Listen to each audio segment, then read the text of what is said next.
Ann Hergy, director of Lake Country Christian School, but we call it Lake Country for short. I will never forget the day I was sitting at my desk watching my 5th grade teacher, Mrs. Jones, explain on the chalkboard how to do long division. I don't know, maybe it's because she expected me to learn the how-tos of long division in just one day. But even now, just talking about that day brings back the same queasy feeling I felt back then. As a 5th grade girl, I was totally lost. At the time, I didn't know exactly why I was so confused, which made things even worse. But I do now, and in a minute, I'll tell you why I was so confused and how this one incident shaped my teaching career. In fact, what I've learned looking back on that day may just be the thing to accelerate your child's learning. I imagine you and I are a lot alike. You probably have your own version of my 5th grade story, and I'm sure your experience wasn't very much fun for you either. As a person who has taught for 34 years in both public and private schools, I can tell you that the one thing I purpose to do every day is to make sure no child leaves school feeling the way I did in 5th grade. Because once I realized the reason my 5th grade moment happened, why I couldn't understand long division, I've used that discovery to guide me in the way I teach kids. And each day, when I see the eyes of my students light up, when something like long division becomes so clear to them, I leave the school building feeling completely gratified.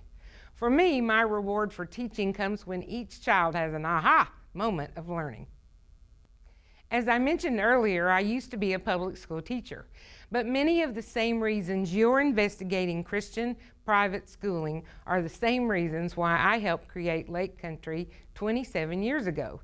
Today, with the fear of lawsuits at every turn, public schools appear to do whatever they can to keep God and the Christian faith out of the conversation. So many teachers and administrators wish for a different reality. After all, it's not their fault that society has lurched so far away from God. But today's reality handcuffs many Christian teachers and administrators in public schools. Yet what really matters is not school boards and lawsuits, because when it comes right down to it, it's your child's future that hangs in the balance. And don't you want part of that future to include the Christian faith? How much more will your children gravitate toward Christianity if they see it expressed in their everyday learning? God doesn't compete against education, He completes it. Long ago, going to school seemed so much simpler, but today, the environment at public schools weighs heavily on many children. Again, it's not the fault of the public school teachers. I can only empathize with their daily struggles to adhere to a list of state and federal mandates while being expected to teach in an overcrowded classroom. The pressure these teachers find themselves under is overwhelming. Yet, that's how a lot of public school students feel, pressured and overwhelmed. Pressured by negative encounters with peers and overwhelmed by not having enough one-on-one teacher-student learning experiences. But it doesn't have to be this way. Wouldn't your child blossom in an environment where the social peer pressure seldom overheats? Released from the pressure to conform, do you think your child might enjoy learning? And speaking of learning, how much happier would your child be without the overwhelming feelings that accompany not understanding?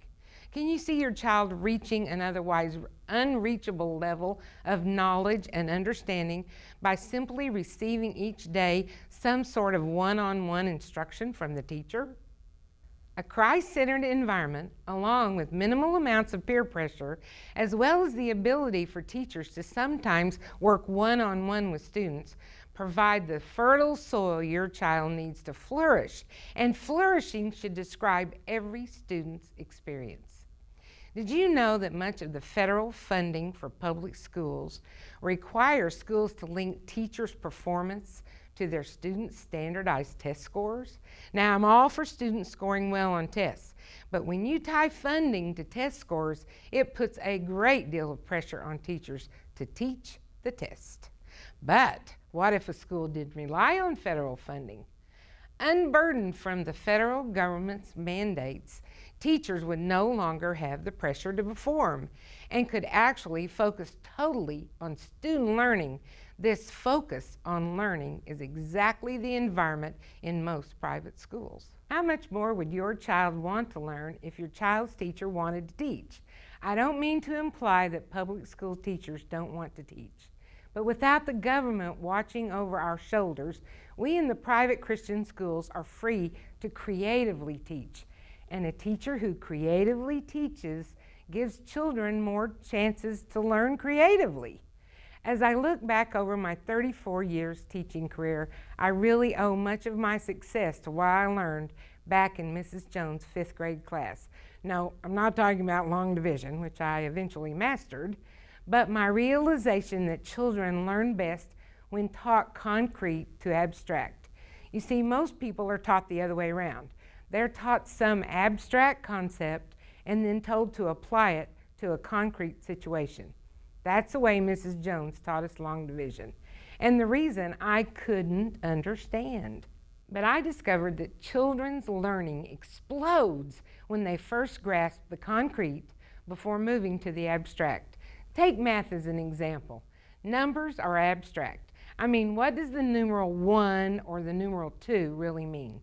But when a child holds an orange in one hand, the numeral 1 now can have meaning.